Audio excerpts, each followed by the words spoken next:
I didn't do anything yet. I didn't do anything.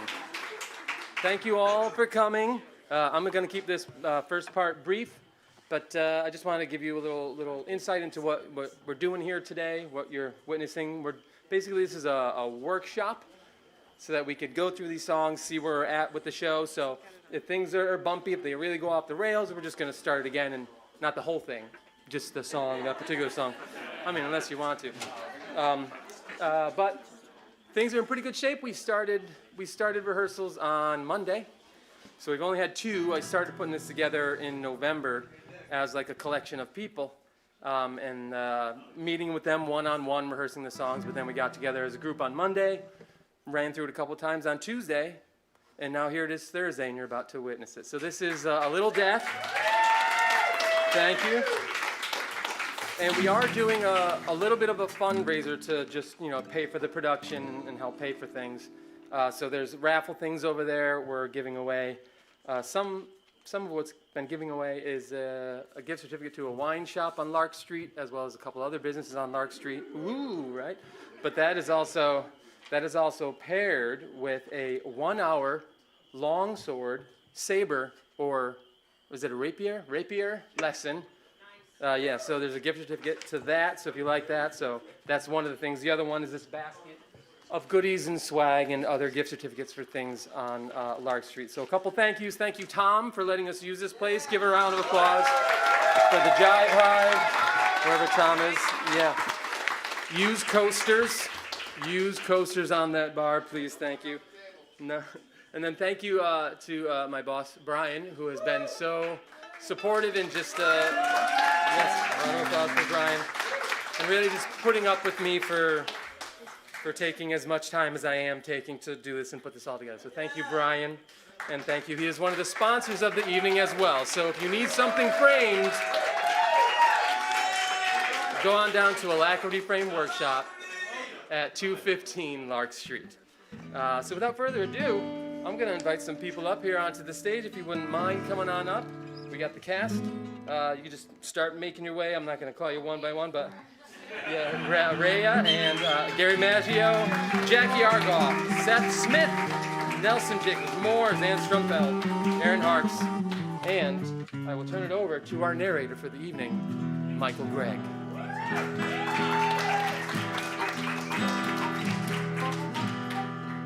I'm now realizing this is much harder to read now that it's dark out.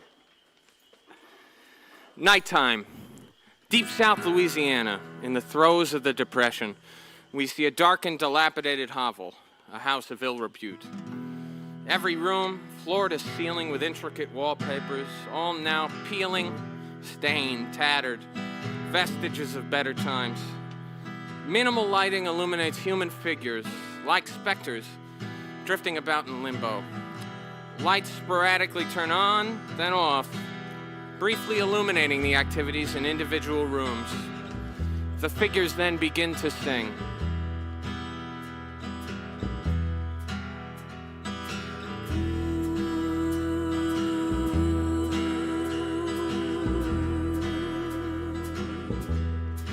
Take your time.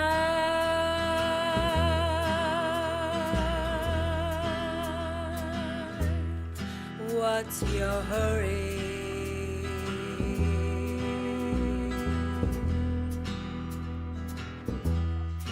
I'm just here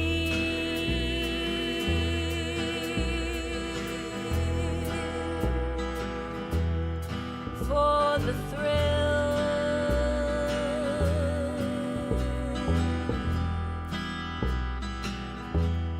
You can fill me with your knowledge. Plant the seed.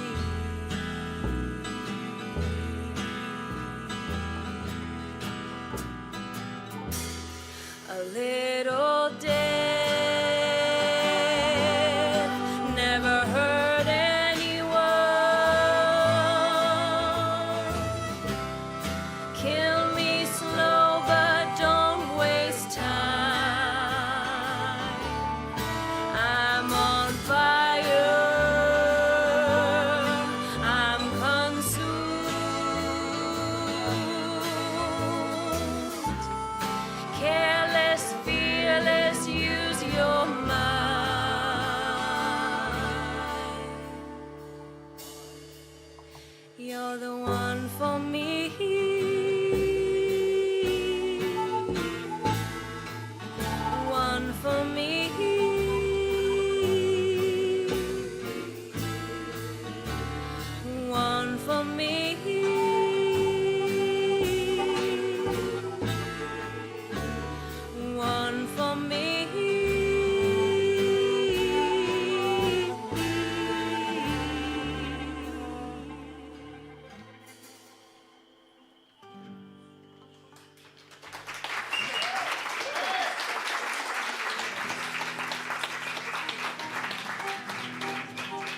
lights on the room fade, and a single light comes up on an older man, obviously unwell, behind the wheel of a car, driving intently, wrapped in thought.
He winces.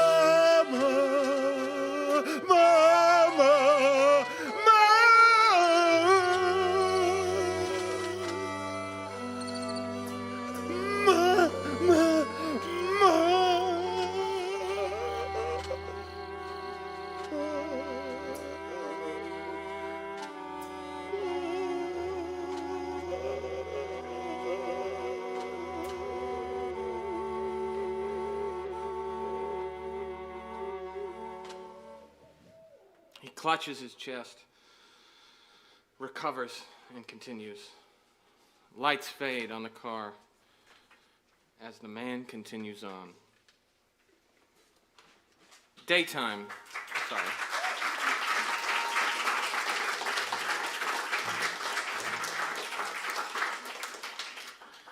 Daytime, inside the brothel. Spotlight on one of the rooms from earlier. A silhouetted couple is now revealed. We see Vivian and her John leisurely donning their duds post-coitus. Reciting their playful repartee, having gone over it dozens of times, it's clear this time John pushed it a little too far. Urging her to leave her current situation and run off to be his girl, Vivian takes issue with his implication of being his possession. She snaps, barks, quickly catches herself, and instead chooses to return to playful teasing. But Vivian herself goes too far, evolving from teasing to mocking, until John himself snaps, strikes, and leaves.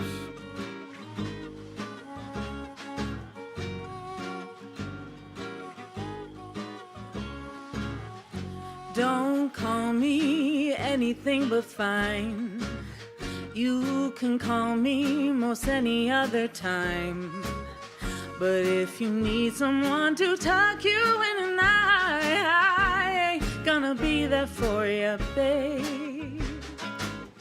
You can feed me any silly line.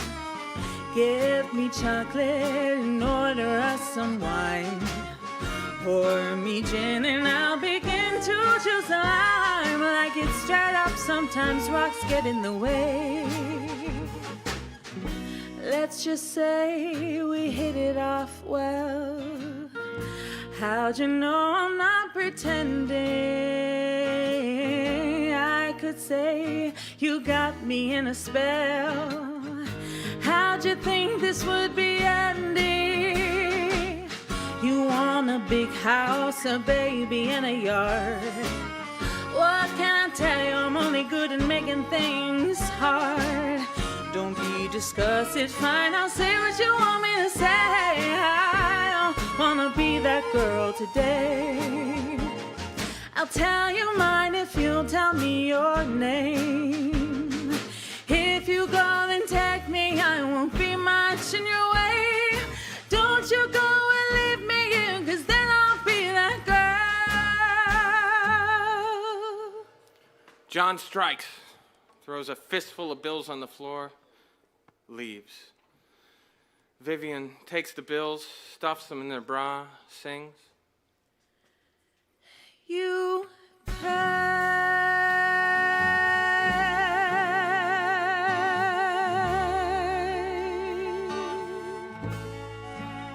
She rises, quickly fixed her mussed locks, practices an exuberant face, seductively opens the door and cries. Next.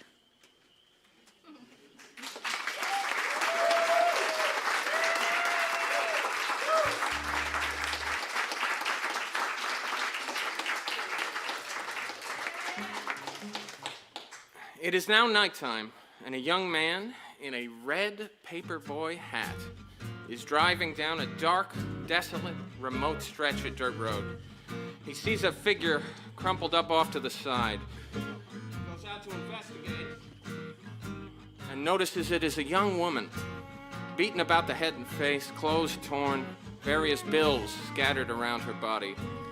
Unconscious but still breathing, he immediately tries to make her comfortable, cleans her up, lays her across the bench seat in the front of his car, and hops on the roof to try to locate somewhere, anywhere, to seek aid. He sees a glow on the horizon and hears faint music over the din of the swampland crickets, frogs, insects, owls. He hops back in and drives hurriedly towards it. As they're pulling up to the house, a groggy Vivian suddenly recognizes where they are and pleads with the young man not to go in. She is in danger. And now he has brought danger upon himself as well. Just as he realizes what she is saying, the front door of the house is thrown open and the doorway is darkened by all of Mama.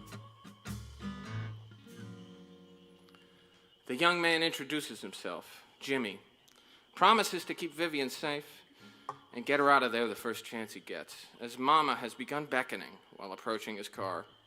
He puts his jacket over V, gets out, intercepts Mama, and is escorted inside.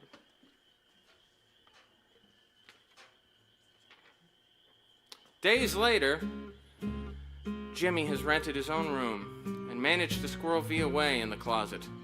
He has enlisted another of the women, Judith, to help care for and hide Vivian until she is well enough to travel. It has become increasingly tense as Vivian has been noticeably absent from the house, and everyone, from the girls to Mama, the pimp, and Johns, are all suspicious of the man who showed up the day that she went missing. In an attempt to avoid suspicion, Jimmy has been partaking in all that the house has to offer: food, women, liquor, until he has finally sampled all of the goods. Having developed an adversarial yet jocular relationship, it has become clear that Mama and Jimmy have developed an affinity. So when pressed to make a selection of the various women in the house, Jimmy addresses each one until ultimately coming to the one woman he is yet to lay with, Mama.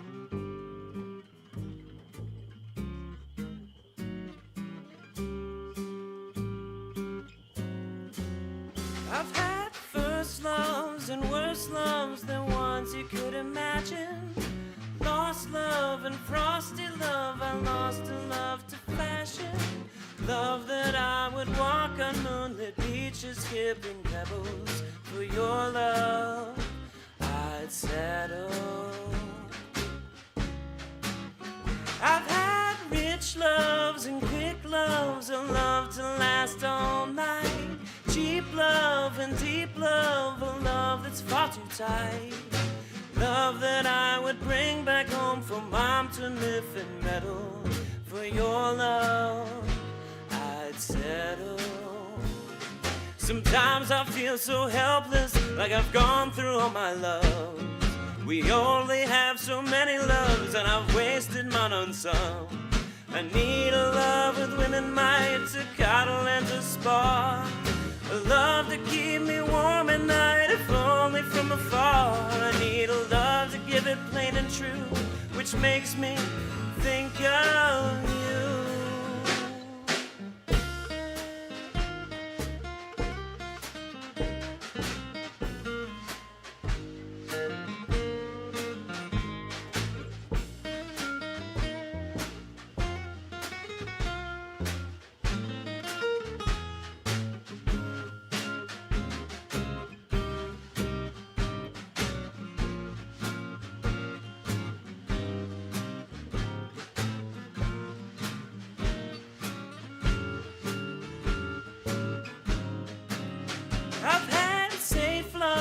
Chase love and more than one man's share of wasted love, and I've tasted love with all the warmth and care to last me for a lifetime till we're buried in the ground. For your love, I'd settle.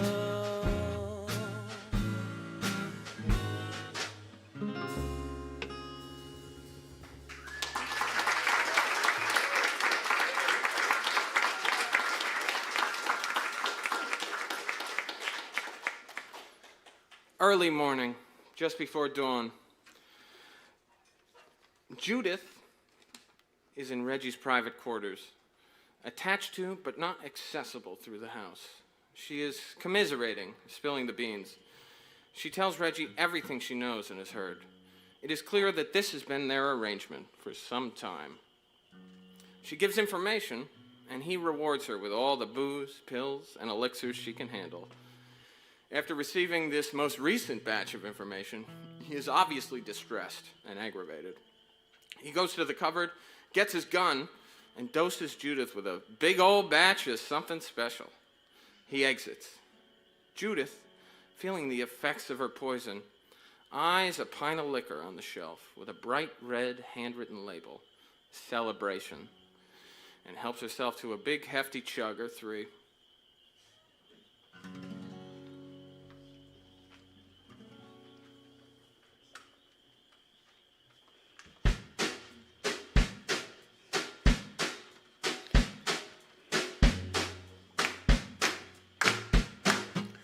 I ain't got no friend, I ain't got no home. I got no good sense to lead me when I'm on my own. I don't spread no evil, I don't take no souls. I won't repent for the things I've done where I'm dead and cold. Never knew the devil was a friend of mine till I felt something stir in my soul. Never knew the key to having peace of mind till I got up the strength to say no. Never knew the devil was a friend of mine till I felt something stir in my bones. Never knew that when I reach a judgment day, I believe in my heart in a hole. I ain't got no friend, I ain't got no home. I got no good sense to lead me. I won't rest content with this lifeless load. I got no defense for leaving those I call my own. I got no good reason, I got no intent. I got no one waiting on me when my day's been spent. I never knew the devil was a friend of mine till I felt something stir in my soul. Never knew the key to having peace of mind till I got up the strength to say no. Never knew the devil was a friend of mine till I felt something stir in my bones. Never knew that when I reach a judgment day, I believe in my heart in a hole. I ain't got no friend. I ain't got no home. I ain't got no sense to lead me when I'm on my own.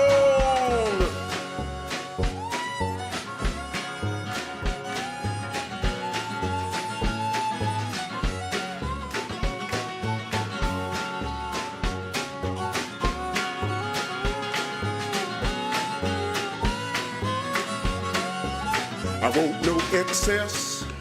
I don't weigh no gold. I just done what's right. I know what's better kept than sold. Never knew the devil was a friend of mine till I felt something stir in my soul. Never knew the key to having peace of mind till I got off the strength to say no. Never knew the devil was a friend of mine till I felt something deep in my bones. Never knew that when I reach a judgment day, I believe in my heart in a hole. I got no friend, got no soul. I did not intend to lose control. No time to repent, no more soul to atone. I was sent here alone. Now I own my descent.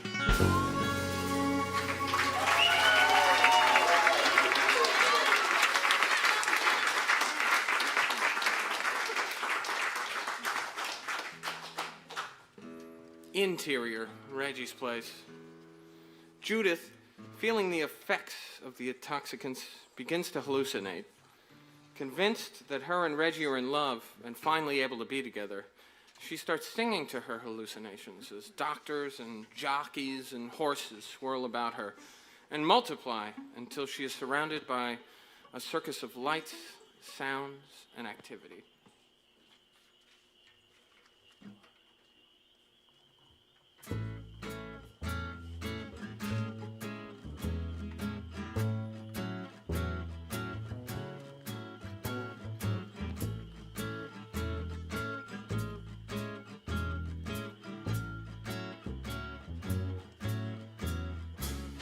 I'm running a fever of 103. The doctors tell me stick to the bed. I have trouble speaking and I'm weak in the knees. They fear I may be sick in the head. Oh, what they don't know, it's not my body or soul. My mind is not contracted, the flu. It's worse than expected, 'cause it's gone undetected. My heart is awfully sick over you. My pulse is so fast, it's going off to the races. The doctors started placing their bets. They're running so quick, it's bound to win show in place. And you're gonna be the death of me, yeah. You got me in stitches, 'cause your lips are delicious. You make my cheeks a red rosy hue. You've shaken my map, 'cause you're a dynamite chap. My heart is off the Richter for you. Oh, well, they say I'm running out of time. They don't know you said you'd be mine.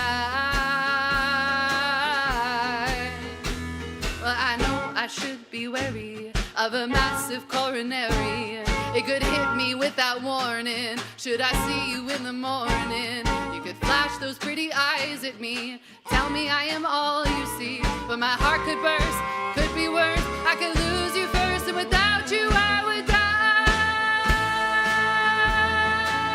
Oh, you know I would die. Oh, I'm sure I would die.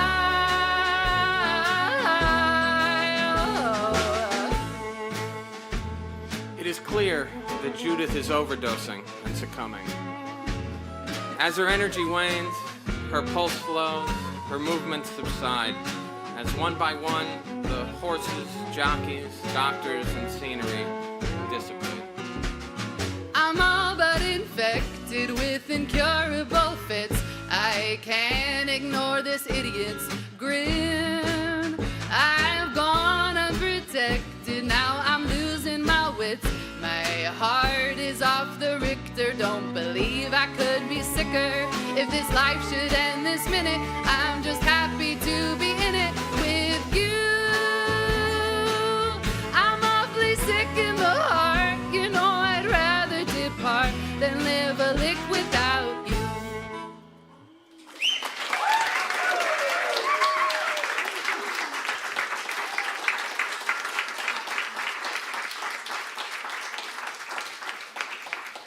Judith comes to rest, sitting upright on the bed. As the stage lights reset, the music stops, she remains in a lifeless tableau. Crickets. End of Act 1. But, seeing as though this is, we shall press on.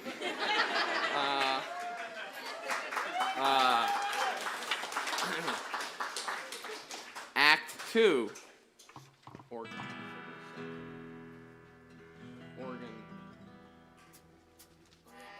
There we go. Minimal lighting illuminates human figures like specters drifting about in limbo. Lights sporadically turn on, then off, briefly illuminating the activities in individual rooms. The figures again begin to sing.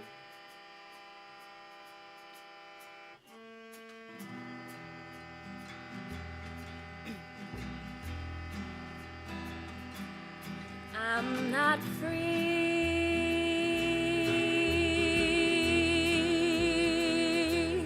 of discretion,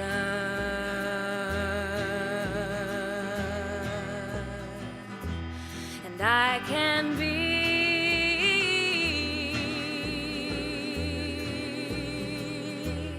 hard to take.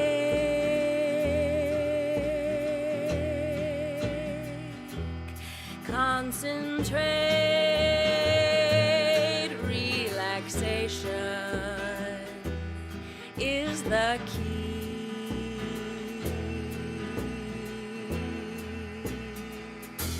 A little death never hurt anyone.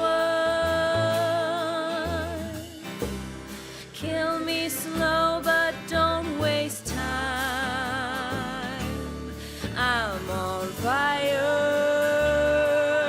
I'm consumed. Careless, fearless, use your mind.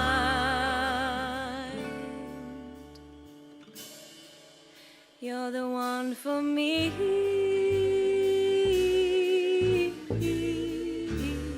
One for me.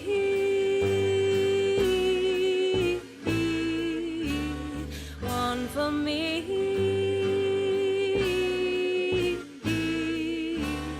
one for me.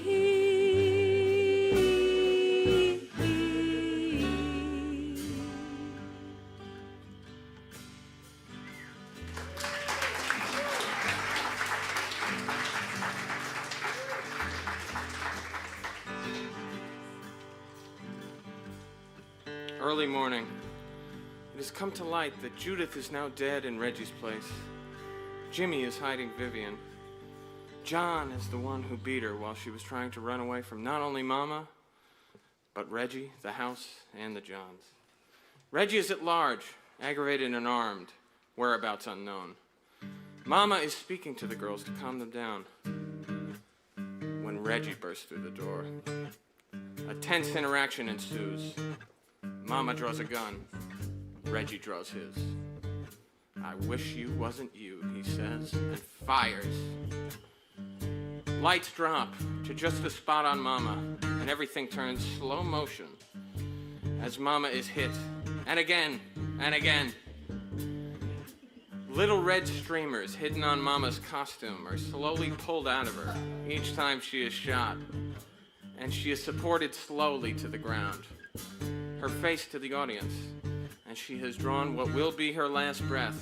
On her way to the ground, she begins to sing. I'll be your mama, I'll be your old man. If you need a companion, then baby hold my hand and I'll be your family. But I ain't never gonna be nobody but me. I can be rambunctious, I'll be soft and demure. If you got a fever, then let me be the cure. I'll be supple and fickle, but I ain't never gonna be nobody but me.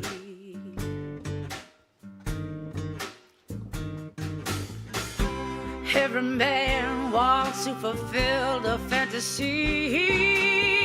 If you ain't creative, boy, you can leave that part to me. If you got the fire, you just tell me what you need. I'll have you feeling so fine, you'll go out of your mind. I'll have you down on one knee.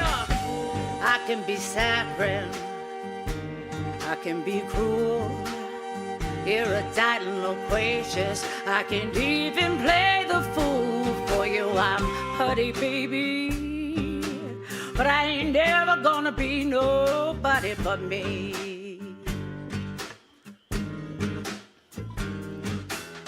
If you want the touch of another man, that's okay. I spent a lifetime holding guns and working with my hands.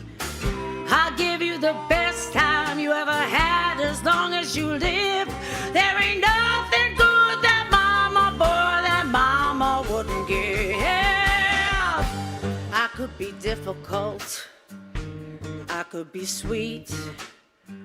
I'll give you a sandwich, I'll kiss the ground beneath your feet. I'll be anything you ever want, your Uncle Sam, your favorite aunt. I'll be the motion of the sea, I'll be the slave that sets you free. I'll treat you like a woman should, I'll do anything if the price is good. But I ain't never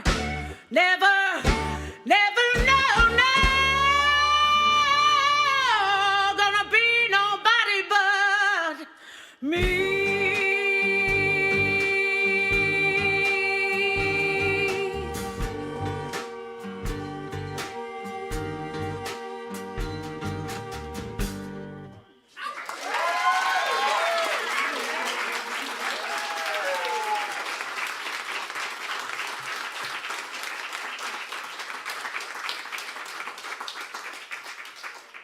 Pandemonium and panic.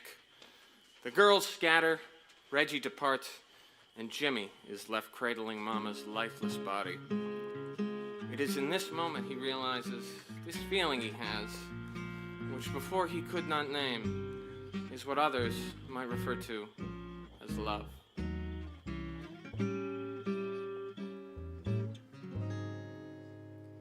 I've had safe love and chase love and more than one man's share of wasted love, but I've tasted love with all the warmth and care to last me for a lifetime, till we're buried in the ground. For your love, I'd settle down.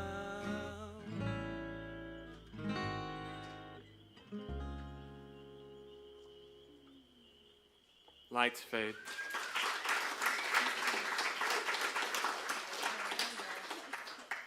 A spotlight now appears on a much younger Jimmy in much better times, wearing his shiny, brand new, bright red paperboy cap, surrounded by family.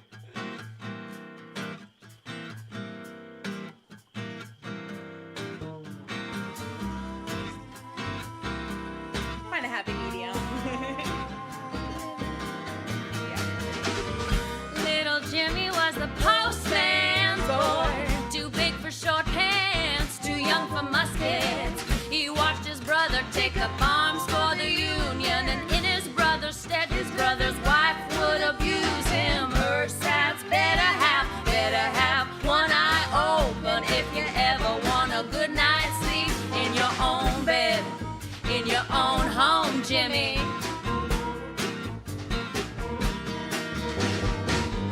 Ella Huddle was the postman's oldest boy's old lady. She had a penchant for adolescent boys. He wanted to escape, but complicit Sister Kate would facilitate the tryst. So one day Jimmy took a razor to his wrist. His plan was thwarted when two white coats escorted him to his new home, upstate. White room, soft walls, oh Jimmy. John Davis, the postman, Postmaster General, venerable pillar of the town, broke down when he heard Jimmy was better. Absolutely no, declared the postman's letter. Signed, dated, sealed, stamped, dispatched first class. Don't you dare do it, Doc, he's a danger to the rest of us. Please don't send my Jimmy home. Please don't send him home. Little Jimmy came home one morning, smile ear to ear, so remorseful. Sorry Kate, sorry Ella, he said, I'm a new man. Then Jimmy hid a hatchet in the nightstand, then to the spinet, Chopin's minute, till he heard the postman leave, proceeded down to the parlor where the ladies would be. I spent 6 months upstate for what you did. I'm gonna bury this hatchet in the back of your head.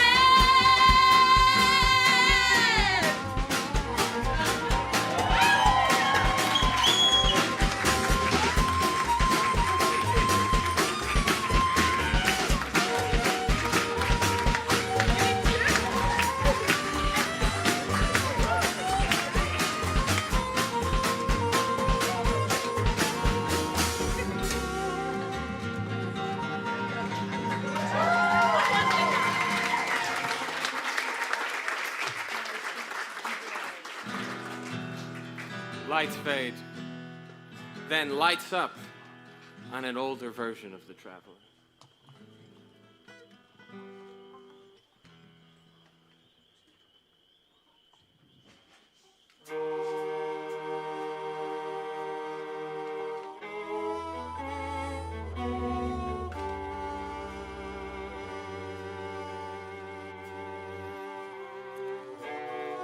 The Traveler stops the car, puts it in park, turns it off, opens the door, reaches next to him, and puts on a faded red paperboy hat as he gets out of the car with a hatchet.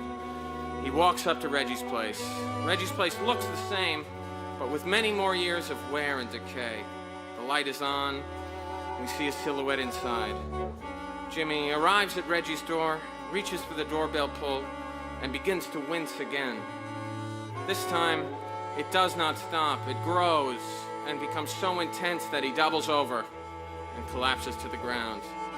He lies there, motionless, as the din of the midday crickets, frogs, insects, and animals becomes cacophonous. Lights fade, sounds fade, blackout. In the darkness, we hear Reggie's doorbell sound. Ding. Lights up on Reggie's place. It is immaculate. The connecting house is a splendor of opulence, detail, cleanliness. Doorbell again, and a beaming younger Reggie opens the door. A glowing mama shows off her new dress. We are audience to a very intimate conversation. Words of admiration, trust, devotion. It is clear their bond is deep, entrenched, built over decades, and it will be lasting. They hatch plans for the future, going over it again. Mama, born a man and who has been living as a woman for some time, has decided to go ahead with an experimental procedure and regimen. It is high risk, and Reggie is visibly, rightfully concerned, almost terrified. He's afraid he'll lose the person he loves. Mama says, assuringly, but baby, I ain't never not gonna be me.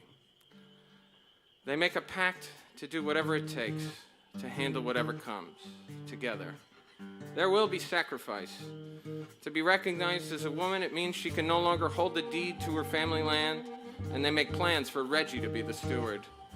And if it comes to pass that the treatments or the surgery or anything else threatens to separate them or drastically impact their health and quality of life, they go out together. Mama pulls out a pint of liquor with a bright red label. Smiling wryly, Reggie takes the bottle, writes the word celebration. They both laugh, embrace. Lights out on Reggie's.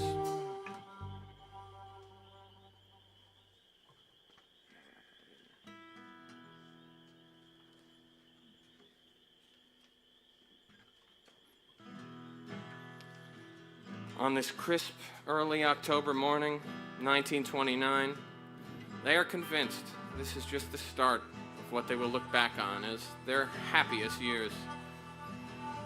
Then, one day, years later, Mama receives devastating news about her health, just as a young traveler arrives.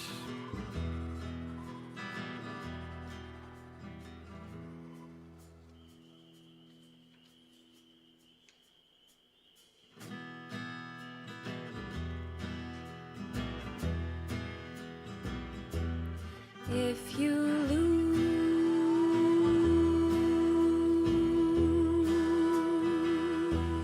your religion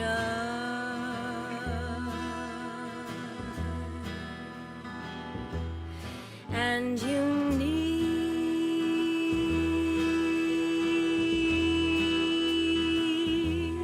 to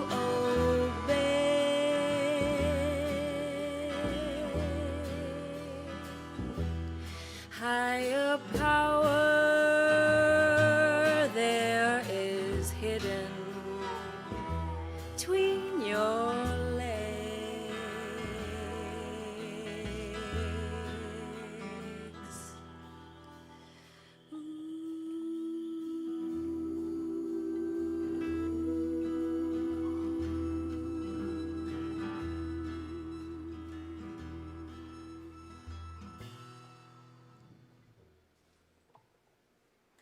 Sit.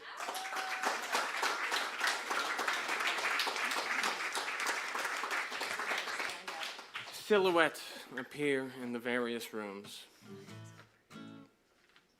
The end. Eric-jon would like me to thank you all for coming out tonight. And please give it up for everyone who has performed tonight. And everybody at the Jive Vibe who made this happen.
All right, everyone, we're going to take just like a